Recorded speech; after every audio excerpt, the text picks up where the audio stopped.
Tripura sports journalist ক্লাবের বার্ষিক পুরস্কার বিতরণী অনুষ্ঠান শনিবার আগরতলা প্রেস ক্লাবে অনুষ্ঠিত হয়। রাজ্যের বর্ষসেরা ও উদীয়মান খেলোয়াড়দের অন্যান্য বছরের মতো এবছরও সংবর্ধনা জ্ঞাপনের উদ্যোগ নিল ত্রিপুরা স্পোর্টস জার্নালিস্ট ক্লাব।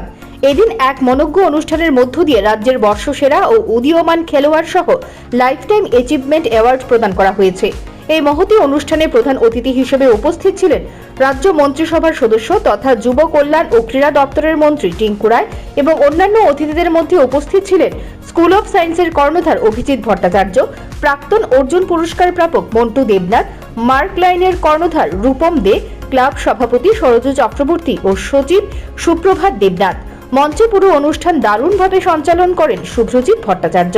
অনুষ্ঠানে বক্তব্য রাখতে গিয়ে মন্ত্রী টিঙ্কু রায় বলেন, আজ থেকে 15 বছর আগে রাজ্যের ছেলেমেয়েরা এখনকার মতো খেলাধুলায় এতটা আগ্রহী ছিল না।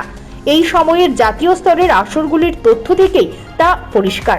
বর্তমান সরকার চাইছে রাজ্যের ছেলেমেয়েরা খেলাধুলায় এগিয়ে যাক এবং নিজেদের খেলাধুলার মধ্য দিয়ে সমাজে প্রতিষ্ঠা করুক।